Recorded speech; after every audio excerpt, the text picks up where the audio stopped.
connecting. And there it is. All right. Welcome to Okay, that was easy. Pre-show information. We're just waiting for the show to start. Yeah, the pre-show. Yeah. Okay. So we've got, let's see. Also, I'm going to talk, just some basic information I found that I'm going to talk about. Also, de-alcoholized wine. Big trend. And this article is talking about it and how it's made and different things. And it's not just, you take alcohol out, and like the guy said, that's just grape juice. Your show will go live in 5 seconds. Sounds like 4, it. 3, I'm not done talking. 2, Yeah, 1. we still have a little ways to go. Blog Talk Radio. There we go. This is All About Wine, the talk show dedicated to the wine industry since 2009. Featuring winemaker, cellar master, vineyardist, and tasting expert, Ron. Basically, what we're trying to do on this program is just trying to educate people and trying to make wine less confusing and more friendly. From coast to coast and around the world. We really have had some neat people on the program. I love that. Post your questions and comments during the live show on our Facebook page at www.facebook.com/allaboutwinebtr. Again, that's www.facebook.com/allaboutwinebtr. And now, All About Wine is on. Here's Ron.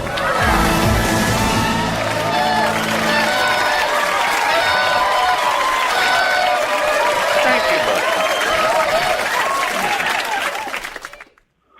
bud. All right, they're happy and they're hot. Mm-hmm. Boy, we're getting some hot, muggy weather down here right now. Yeah. Although I saw on the news that it's supposed to break up this coming Tuesday, Wednesday, Thursday, and Friday, I think. We're supposed to get 60%, 70% chance of rain. The heat dome that's been setting over us since, 1989 or something like that, is supposed to move out, and there's a bunch of weather down over the Caribbean right now that's supposed to be moving up. And so we're going to get rain next week.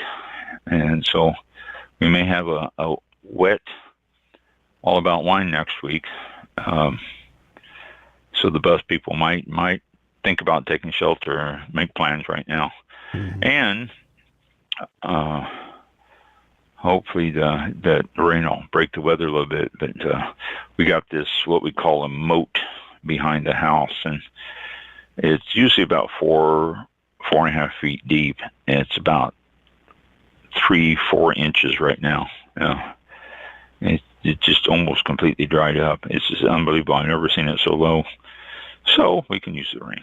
Mm-hmm. Yeah. For sure. It's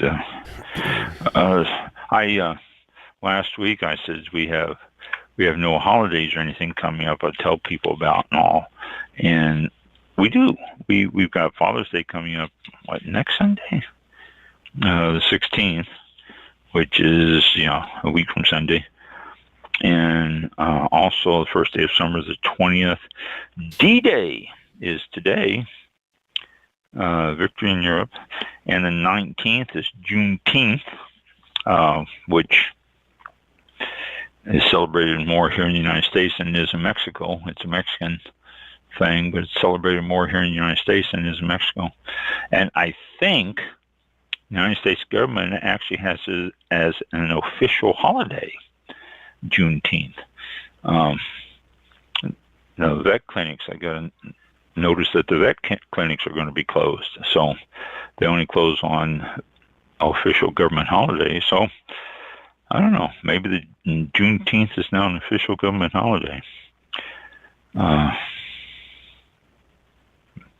knows? So hope everybody has been taking my advice and listening to Flightline Radio. It's on 24/7. You can stream it into your earbuds as you're playing with your computer and checking out sites and everything. Just go to flightlineradio.com, and that's Flightline, F-L-I-G-H-T, line, L-I-N-E, radio.com. And you can just turn it on and listen to it while you're doing everything else. But if you want to hear Mike, then tune in Saturdays from 10 to noon. And he entertains you with 2 hours of requests and different musics and tells you information about stuff. And if you want to request a obscure song that you haven't heard in a while, he has this uncanny ability to be able to find those things. So flightlineradio.org. And then right after that is a repeat of this show, and then after that is a broadcast of the 1st and 15th is Cap Kaplowitz and his partner Phil get on and talk about nothing, not unlike the Steinfeld show when it was on. But it's hilarious, it's fun. They just ramble on, and it's an interesting hour, give or take, that you can listen and get a chuckle or two out of that. Yeah. And then we can't forget his DJ he has on at 8 o'clock, 8 to 10, who plays 80s music. And not only does he play 80s music, but he also has 80s advertisements and the 80s information and really interesting stuff there. So Flightline Radio, if you have not checked it out, do so. And thank you very much. No, you're welcome. I always think about Flightline Radio as we're going goodbye, and I'm going wait. But I remember. I remember today to get it here, and so I can get everything I wanted to talk about into it. So there you go. All right, thank you. Very cool. We are April, right before the show. Mike and I were talking about April being such a bad month for us. April started out the first couple of weeks, I think it was. We had problems with Blog Talk Radio. They were not connecting us, and when we did get connected, we weren't able to get calls in, and it really became a hassle. We lost 2 or 3 guests into March, 1st of April because of Blog Talk Radio issues. And then I got bit by my cat on the back of my hand, and I missed a couple of 3 weeks there too because of that. I was in the hospital for a week, and so we lost some. And April was packed full of guests, the end of March and April, and they were all very understanding. We're starting to book them back now. We're starting to get them scheduled. Next week we have Jessica, who was previously booked. In 2 weeks, we have Kim from Korea. When we talked to Stephen Castles, he said that Kim does a lot of Native American grapes there and all that. And so we'll see what's going on with her with Native American grapes in Korea. Also, I'm very curious about what other wines they're doing there and about on the wine scene in Korea, if you will. It should be an interesting show. I've never seen any Korean wines on a wine shelf, so this should be fun when she's on in a couple of weeks. And then I'm talking to people who are part of the California Sustainable Wine Alliance, and we're going to be booking them probably within, well, if not the 20th, in July sometime. So we're starting to get the guests back that we have lost. We also have another guest. If you remember Stephen Lane, he was on a year and a half ago. I remember the name, and I remember him, but my timeline is just destroyed in my head. I don't know. But Stephen Lane had written a book called Dragon's Vine, and a very interesting guest. I really enjoyed him, and he's now has a new book out, and we're going to have him on as soon as I read the book. I always like to have a chance to read the books before we get authors on. So he should be interesting guest. He'll probably be on in July, some week in July.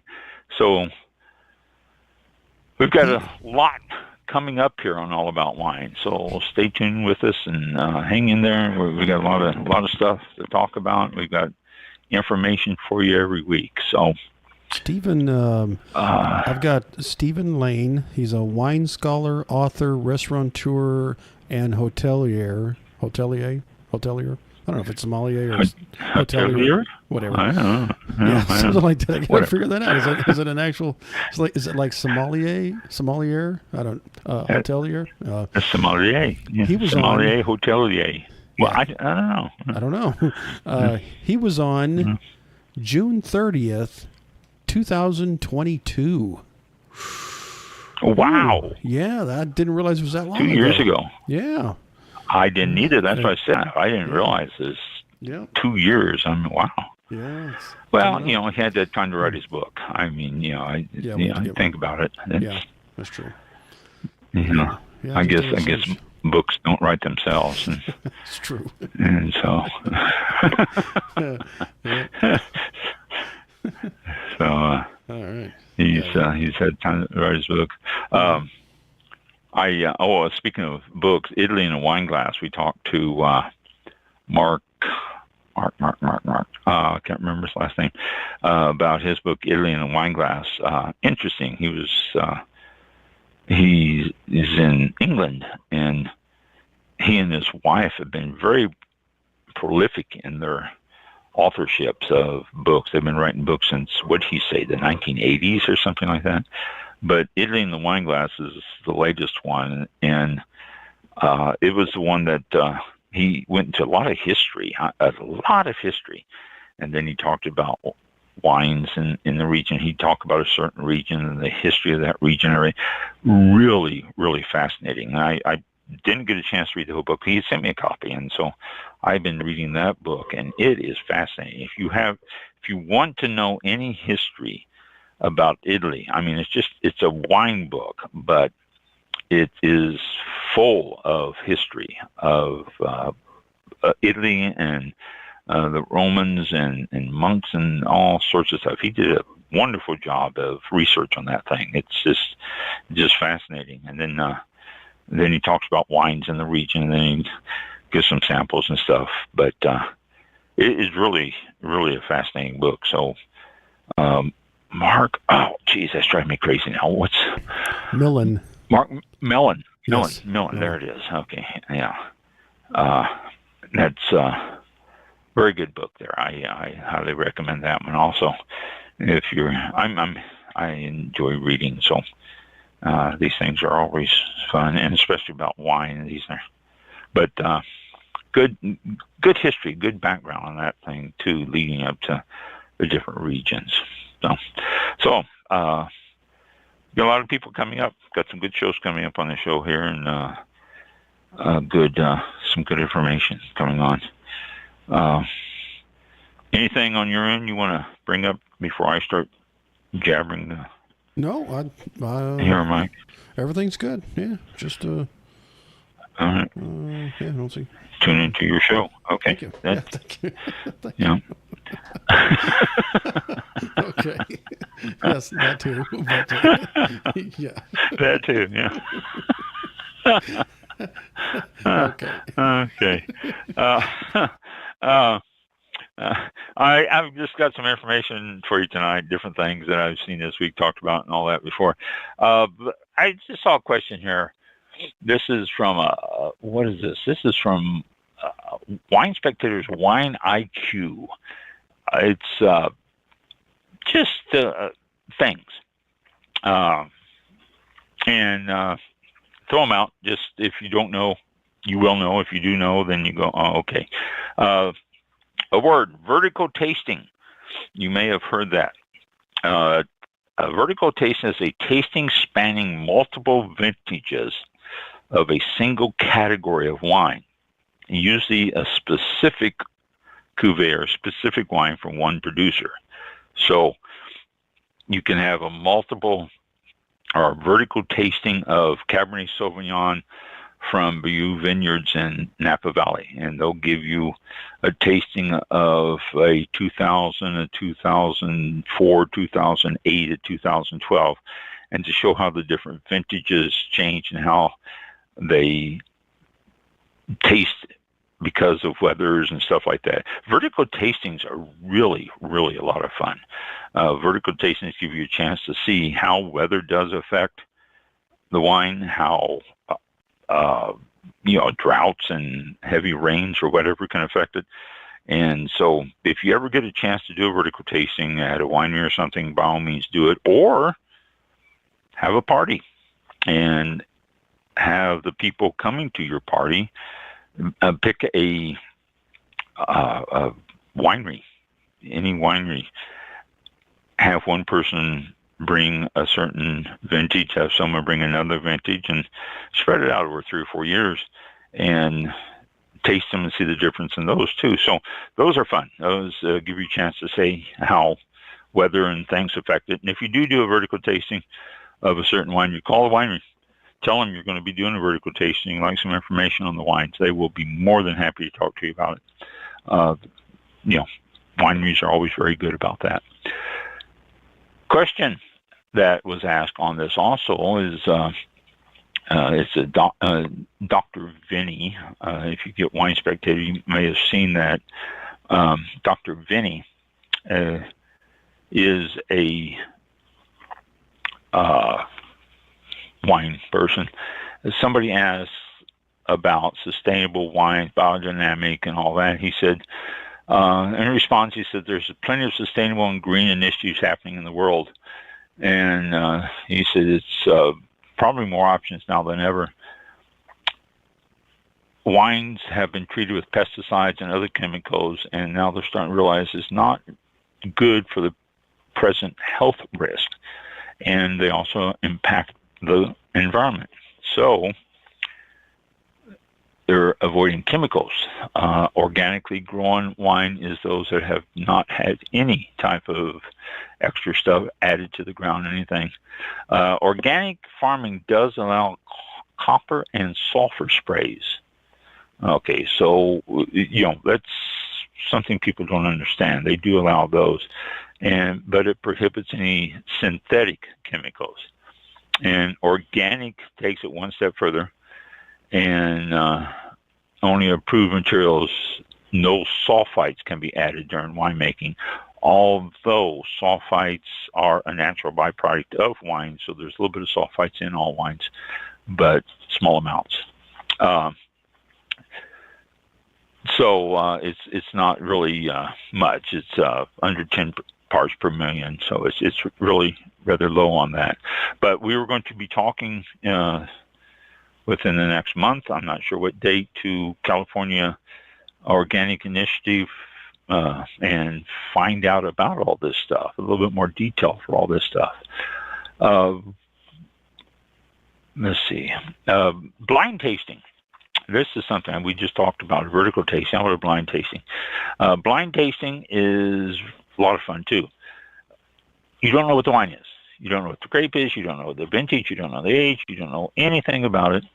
You are poured the wine out of the bottle wrapped in a brown bag or a cloth bag or whatever. You can't see the label.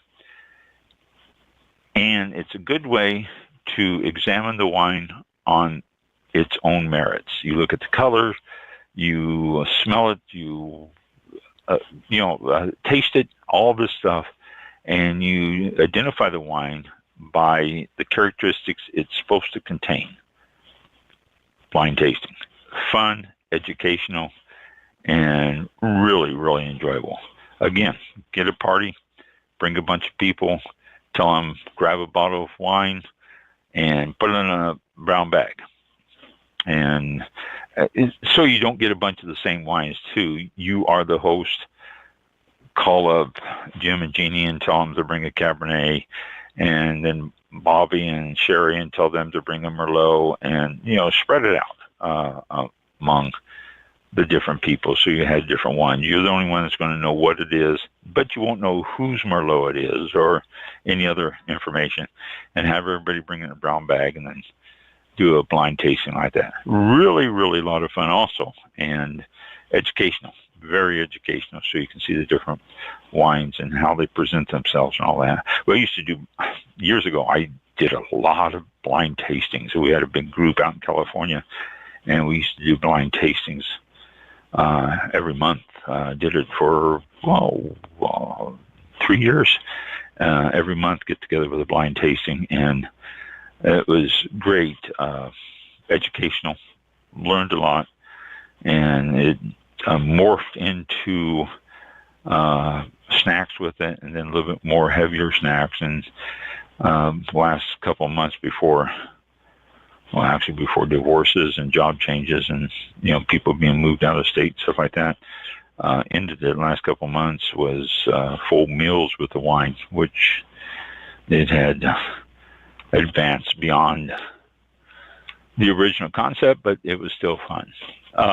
So a blind tasting, if you get a chance to do it, then by all means try to add that to your future parties, your summer parties.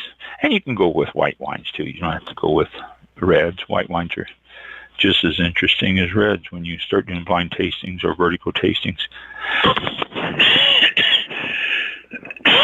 Oh, excuse me. Okay, what is this? All right, here we go. Talk about this a little. Last week I mentioned to you that I found an article about de-alcoholized wine. And it said de-alcoholized wine is better than ever. And two experts weigh in. Interesting article. It was a long article, an interesting article. No, I don't want to subscribe. It was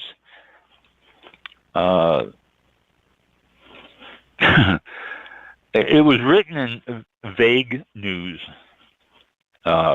online vegan newsletter. So it leaned toward that stuff. And it was interesting. It said health conscious and the sober curious movement.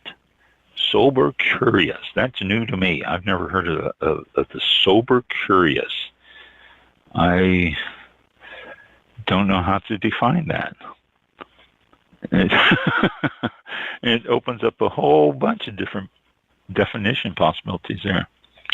But the health conscious and sober curious movement are influencing people to reduce their alcohol intake or to eliminate it altogether. This was interesting. It says in the United States alone, the non-alcoholic beverage market was valued at $280 billion in 2023. A fast-growing sector of this industry is non-alcoholic wine, which is currently valued at $2.1 billion and expected to double to $4.9 by 2032. Wow. That's non-alcohol. Now, you got to realize different, well, like I said here too, different iterations of de-alcoholized wine taste like grape juice. In fact, I used to tell people that when I had the winery.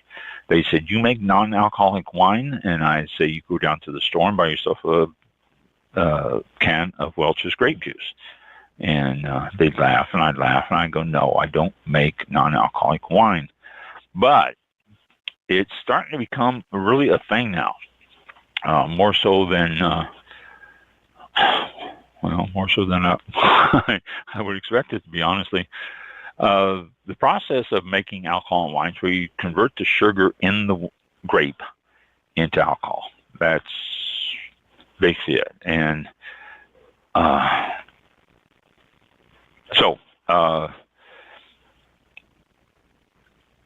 wine is, whoever knows, is a beverage is made without the sugar being converted resembles grape juice in flavor, and it cannot legally be labeled as wine. But they say here that there are some excellent non-alcoholic wines. They talked about this one couple, Patrick Bayer and Katja Bernegger, wanted to make super high-quality wine that is non-alcoholized. And so they started to do it.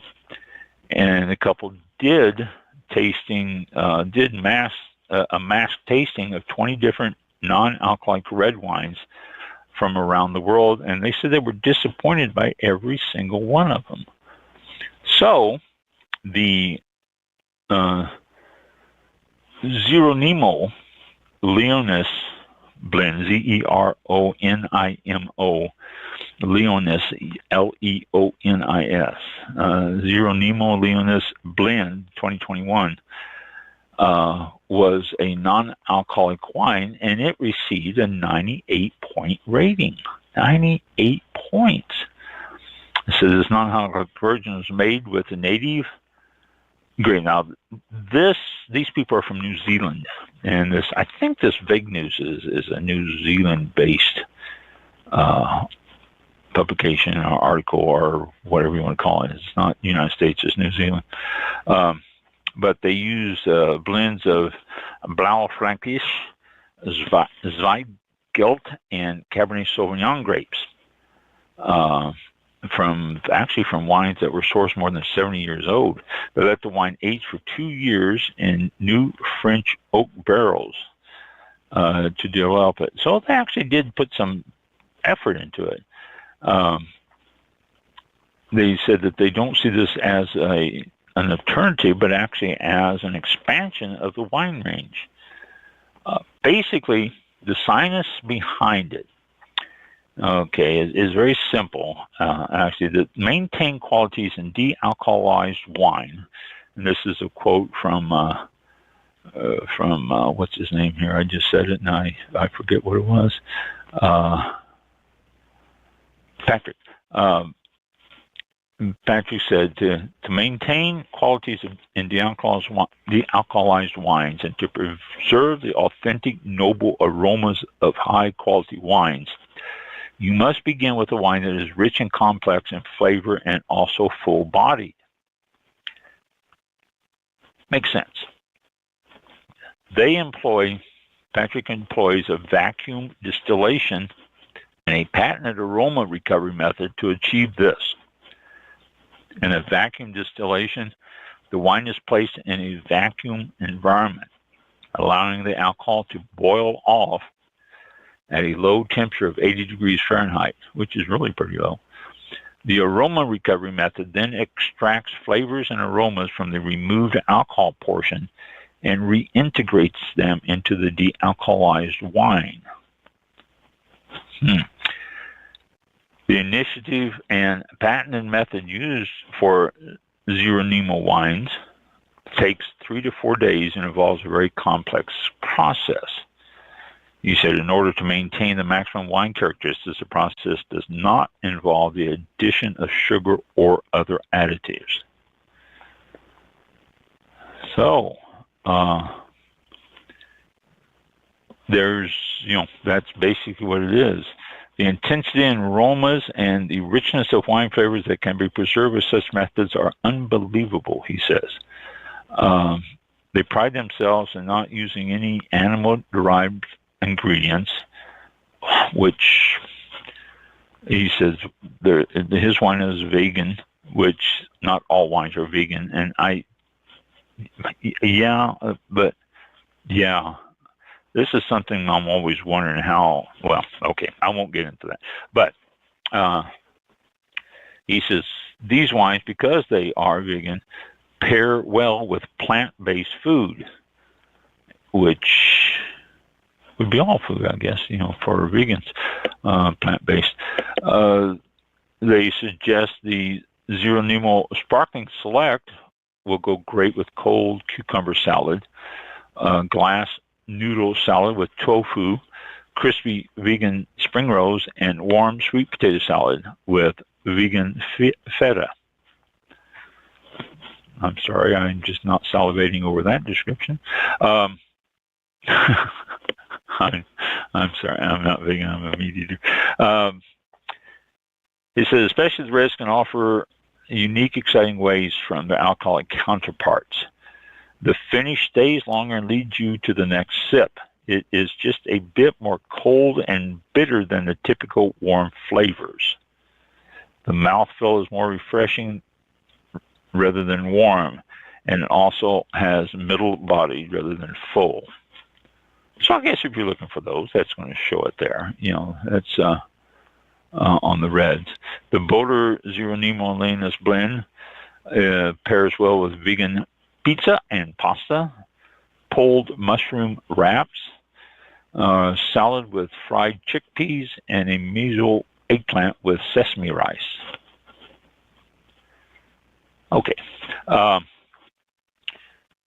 The non-alcoholic industry has taken off. He's shopped around. They're saying that about the only place in the United States right now there is the owner of Ocean Beach Brands and Ocean Beach Cafe, which is a bottle shop and non-alcoholic bar in San Francisco, owned by Joshua James, has offered the non-alcoholic wines from Zero Nino, and says that the evolution of non-alcoholic is an opportunity that will explode. He said he started to see a trend during dry January in 2021. Now, dry January. I heard it was dry February, so that's, I'm not sure which one now. Not unlike a lot of stuff in the wine business. People tend to make up different ones, but he says that the trend during dry January, you got a lot of people trying the non-alcoholic wines. He said the quality improved by 2023 and they begin to offer a wider variety. He also suggested that there's over 100 restaurants in San Francisco right now that could probably use the non-alcoholic wines, but are not stocking it. The sparkling wine is also non-alcoholic. They make a sparkling wine that's non-alcoholic, which is interesting, to say the least. In addition to the Zero Nemo wines, they have a few other favorites, including Prime Pave, P-A-V-E, Studio Null, N-U-L-L, and Sovi Reserve, S-O-V-I, Sovi Reserve Red, which is a 2018 Tempranillo blended with a 2021 Cabernet. So, non-alcoholic, they're saying, is really catching on now.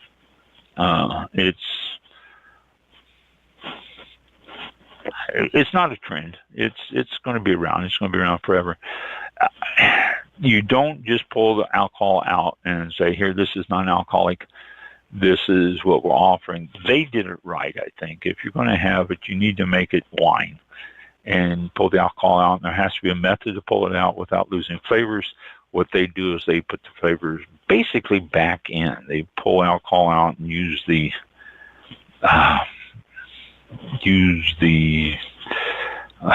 flavors, alcohol, to put the flavors and all this depth back in.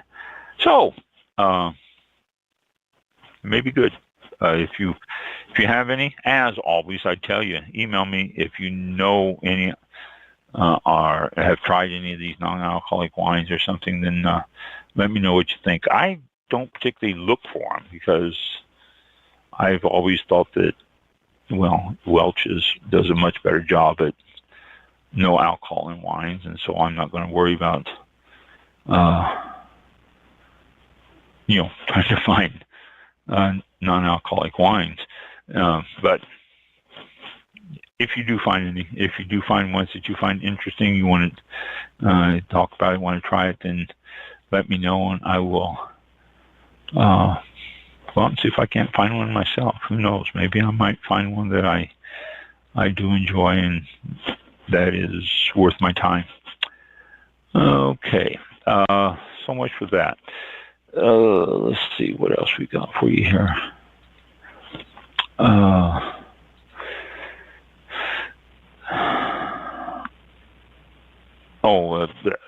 Something else I saw, and I was along that same line as the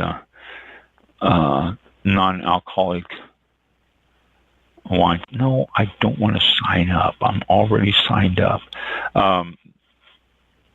They're talking about rosés and the new trend now of making rosés lower alcohol with more acidity, more of the acid type bite, and lower alcohol.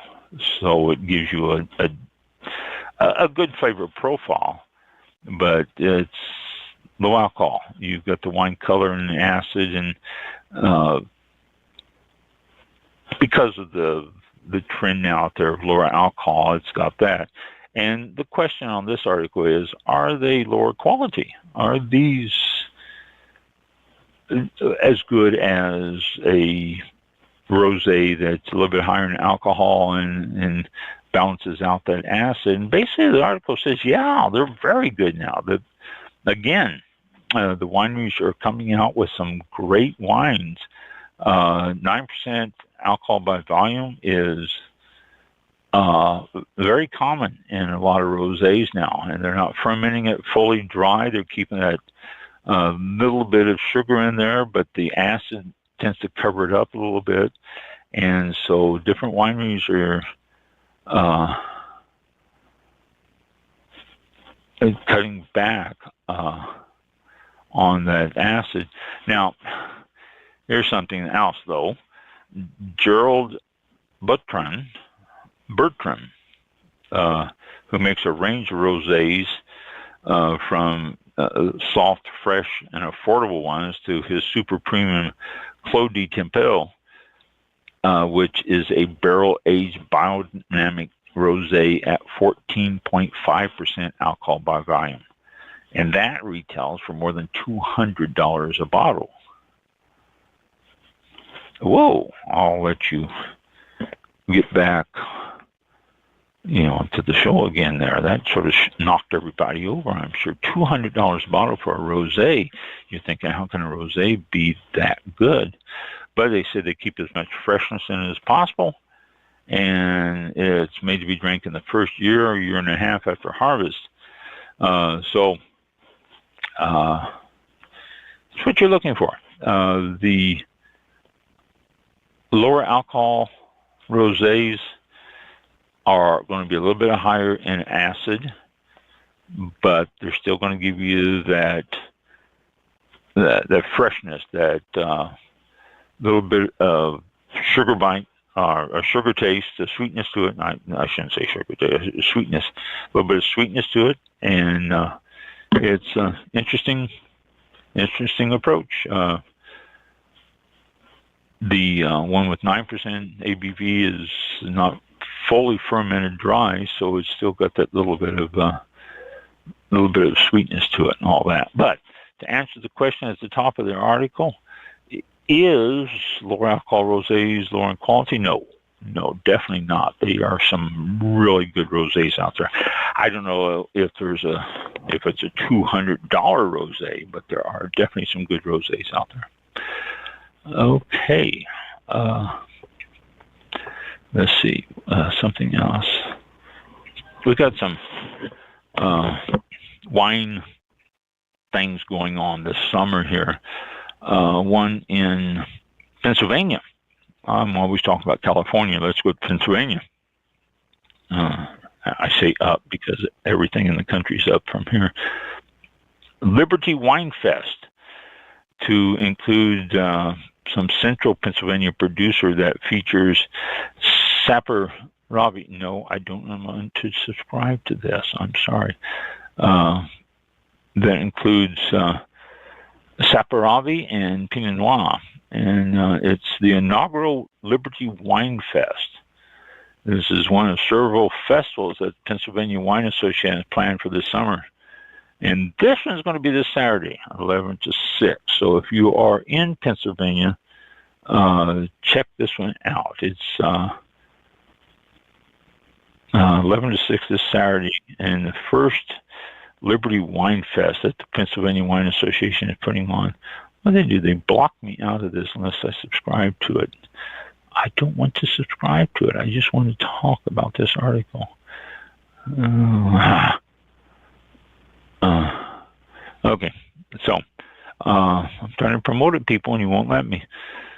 But Pennsylvania, if you live around Pennsylvania, check out the Liberty Wine Fest. It's going to be going on all summer, different ones, different places, and all that. Oh, here's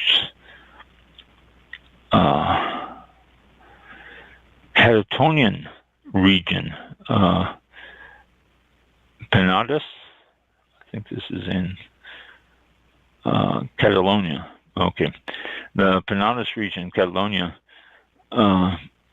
It's been in a severe drought alert for much of 2024. They were hit by devastating hailstorm on June the 1st, 6 days ago. It devastated an estimated 1,200 to 1,500 hectares of vines. Hardest hit areas might not see any grapes in 2024 because they've already, it's bud break and it was that time of year which it just devastates the vines when they get hail this time of year.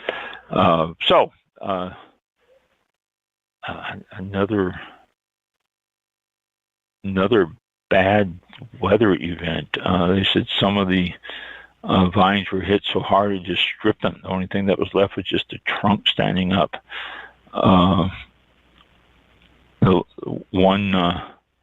One writer says he's looking at about 7 million kilos of grapes, or about €5 million loss because of the hailstorm. So that's sad. I hate seeing that. I really do. I hate seeing weather impact an area like that anywhere in the country, or in the world rather. Not a good thing. Let's see. Oh, if you are a Dolly Parton fan, let me give you quickly on this. Dolly Parton unveils Dolly Wines, which is her first ever collection of wines in partnership with Accolade Wines. So she's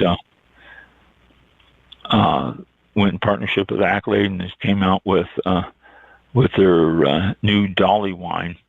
You can go to www.dollywines.com to find out about it. It's Dolly Wine California Chardonnay 2023. Let's see. And any others? I guess that's the only one she's coming out with. Oh, here we go. Features 3 new varietals also: Chardonnay, Rosé, and a Prosecco. And a 4th sparkling launched in Australia in September under the Dolly Parton label. And the Rosé and Prosecco will be released in the fall of this year all across the United Kingdom. So I think these are already being released here. Pre-sale orders will start shipping June the 25th. So that's on Tuesday. So if you're into Dolly Parton or Accolade Wine, Accolade does a decent job on their wines. They've been around for a long time and they are very good. Dollywines.com. Give that a check on that and find out what's going on there. Let's see. Okay, that does this page. Let me let's see. I've got a couple other things. Castle Ridge Winery. I haven't talked about them in a while. Summertime, good time to visit Tassel Ridge. They are located in Iowa, southeast of Des Moines, and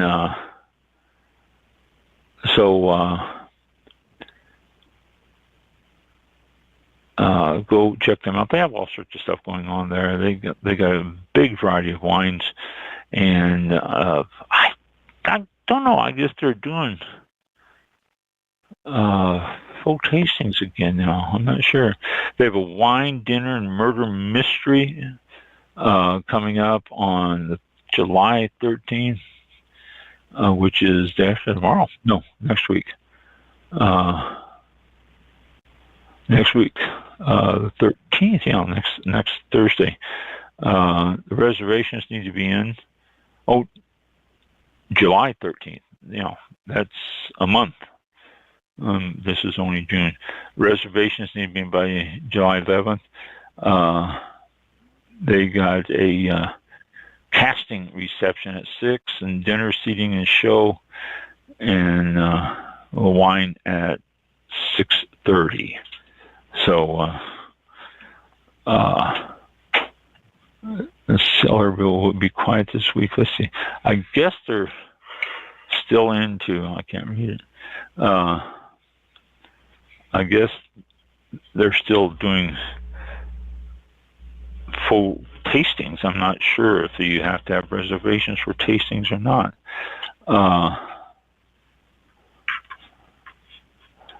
Let's see. Oh, okay, here we go. Seated wine tastings are available at the winery by reservation only. Seated wine tasting. So I guess they're not doing, stand at the bar doing wine tasting, just drop in anymore. I guess you have to make reservations for a seated wine tasting.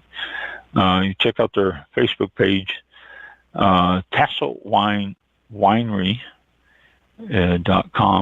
and you can find out all the stuff there. They're located at Layton, Iowa, again, southeast of Des Moines. And pretty neat winery. I've been there. It really is an interesting little place. Beautiful little building, vineyard all around it and everything. So check that out. My engineer just brought me in my wine du jour, our wine of the day. We are having a Translations Syrah.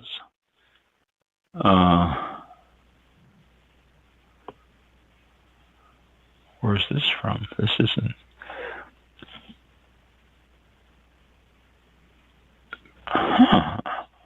Wow.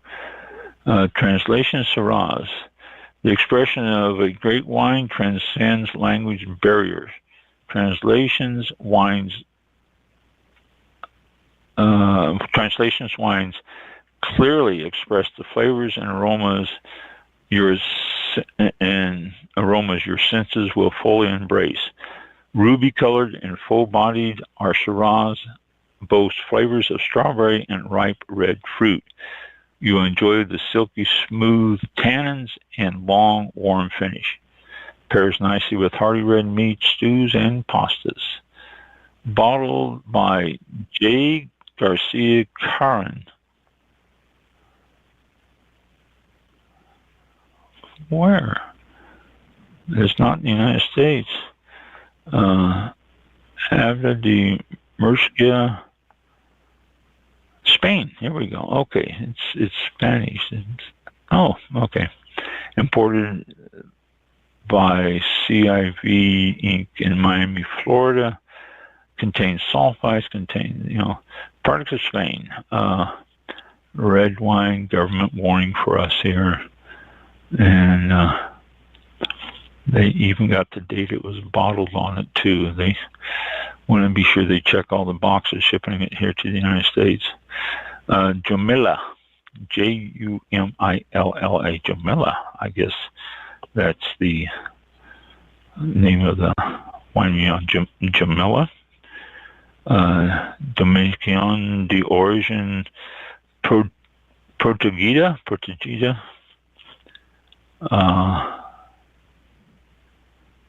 All right. Syrah. Let's give it a taste and see what we have here. Oh, that's nice. Berries. Strawberries. I'm getting some strawberries. I'm getting some fresh berries on that. Did they tell me I should taste strawberries or smell strawberries? Yeah, they did. How about that? And I did. Boy, that's unusual. I actually smell what they say.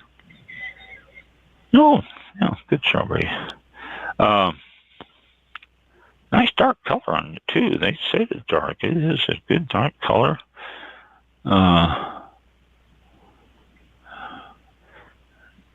Not for those of you in the legs. The legs aren't too bad. They're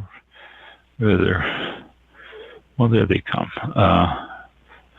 Slow, thin legs. That's pretty decent. Nice aroma.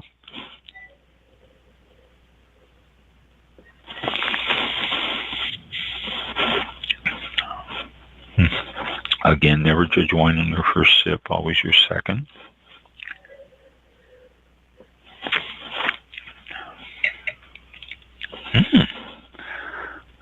That's good.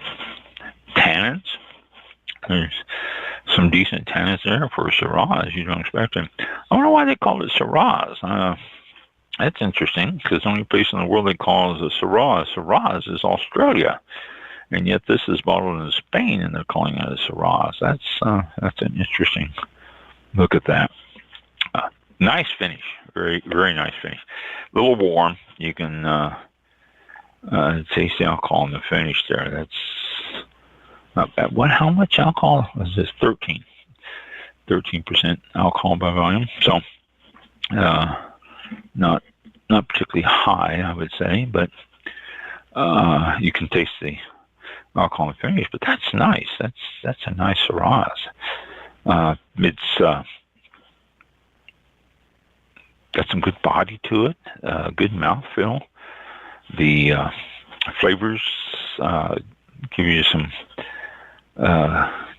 good dark berries in it. The strawberry that comes out in the aroma is very subtle in the taste, but the darker fruit, plum, comes out a little bit on the taste, and the red fruit in the taste that you can get a hint of in the aroma. Very nice wine. Jumilla out of Spain, Syrahs. Interesting. Very good. Well, she waited late to bring that in to me, didn't she? She's afraid I was going to drink it all. Okay. Bottle sizes. Let me run through this quickly for you here. How big are the bottles? People have always talked about different bottles. A split. Now, this is not the standard half bottle. This is the little small ones. If you go and buy yourself a 4-pack of Cellar Home wine in the little small carrying case, those are about split size. Those are about a glass size. And that's 1,875 milliliter. Then the next is what they call a demi, D-E-M-I-E, demi, 375 milliliter. Now that's your well, not really a half bottle. It's a little less. Then the next is Jenny, Jennie, which is 500 ml. Then the standard bottle, 750 ml. Now that's your standard one bottle. 1.5 liter is a Magnum, 2 bottles. A double Magnum is 3 liter, 4 bottles. Makes sense. A Jeroboam, Jeroboam,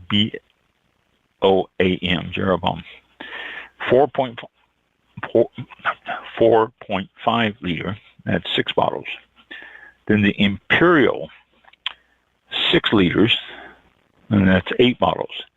Imperial, I don't think you can find here in the States. I think that is a British or UK, European Union type size. I don't think you can get that in the States. Next one is 12 bottles, and this is the Salamander, Salmanazor,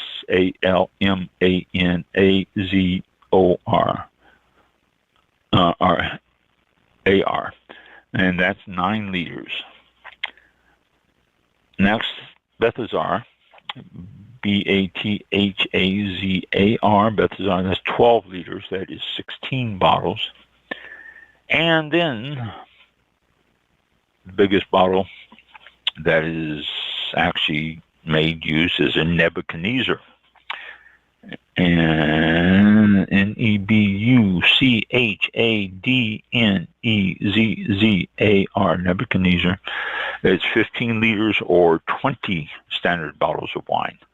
Now, when you start getting up to these great big bottles and all that, too, they usually don't carry them out and pour them into your glass. What they have is a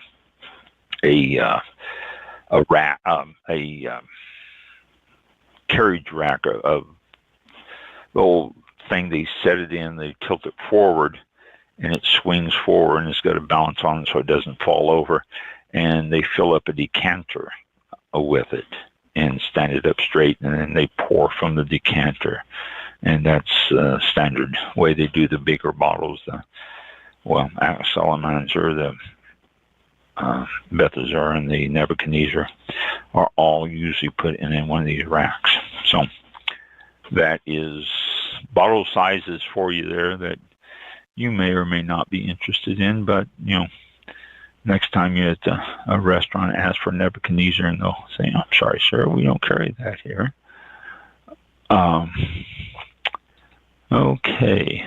I was going to talk to you about holidays, wine holidays throughout the year. I don't think I will. That's going to take longer than the actual time we have left here. So I'm not going to go into that. I'll say that for a couple of weeks here because we have a guest next week. Let's see what wine holidays we do have coming up in June here this next week. Let's see, today's the 6th. Rosé Day is the 8th. And 2 days, I think, maybe not, I don't know. Because this is the problem with holidays.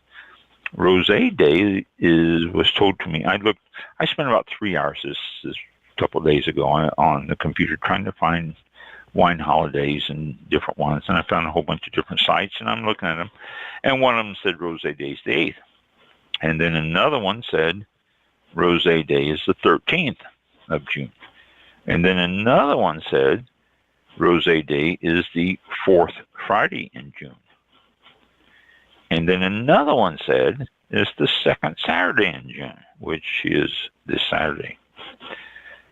So I don't know.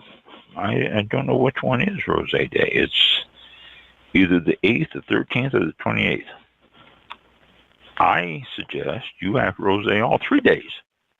And then that way you're not going to miss any particular one by accident and not drink your Rosé on Rosé Day. Sunday, World Verdejo Day. That's a grape. World Verdejo Day. If you can find a wine of Verdejo, Verdejo, then that's what you should be drinking Sunday. And then Monday is Drink Chenin Blanc Day. Or that's the 8th is Drink Chenin Blanc Day. So either this Saturday is Drink Chenin Blanc Day, or possibly Rosé Day, or Monday is Drink Chenin Blanc Day, or Rosé Day is the 13th, or the 4th Friday in June, or the 2nd Saturday. And also, Monday is Durlif, D-U-R-L-F, Durlif Day. I didn't write down any definition or anything to that.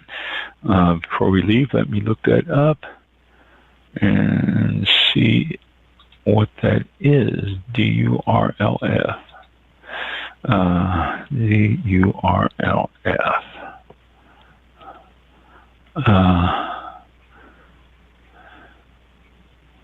There's nothing.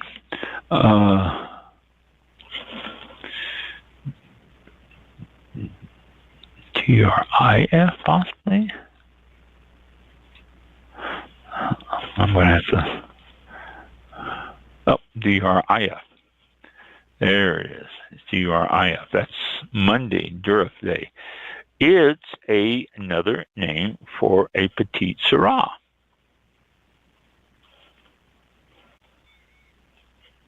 Why don't they call it Petite Syrah? DRIF. That's what I get for using a marker type pen on my glossy calendar here. It spreads out. It says, does a Durif taste the same as the Syrah? The Durif is now the most prolific in Australia and California, and it thrives in warmer climates and is similar weight to Syrah. Durif pairs well with rich, high-fat foods like casseroles and meaty pastas. It can be cellared up to 10 years. Durif is a fuller-bodied wine with firm tannins and is the child of Syrah. Ah. Okay, so that's it. How do you pronounce Durif? Let's see what the pronunciation is.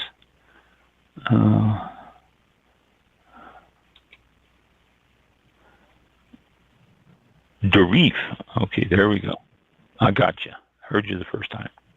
That's enough. Okay, Durif. It is not Durif. Okay, so that's different grape than the Syrah. It's not our Syrahs. It's not the same grape. So Monday, Durif Day, and also Chenin Blanc Day, maybe. And Saturday is Rosé Day, maybe. But next Thursday before the show, Rosé Day, maybe. And then Sunday, World Verdejo Day. So that's what's coming up on the holidays for wine this coming week. I will go through more detail on these wines because what a pain it was trying to find holidays. And you just saw the issues I went through here trying to do something because of what they do with them and how they broke them down and all that. So, all right. There's some other stuff I want to cover, but our time is limited today, so we will end it there and look forward to our guest, Jessica, next week. Yeah. We'll put the show in and let everybody know. Tune in next week, next Thursday, 7 p.m. Eastern Time live, right here on Blog Talk Radio and all the other places he mentioned. And we'll see you then. Have a great weekend coming up. Be cool. Stay hydrated. And yeah, it's brutal. We'll talk to you all next week. Have a good one, and thank you for tuning in. Let's see. Have a good one. Thanks for listening. Be safe. Thank you. Here we go. This concludes tonight's broadcast of All About Wine with your host, Ron. For show information, links to All About Wine on Twitter and Facebook, or to be a guest on this show, visit the show website at www.allaboutwinebtr.com. Archived shows are available for download on iTunes or on our show page at blogtalkradio.com/allaboutwine. Thank you for listening. Drink responsibly, and we'll see you next time on All About Wine.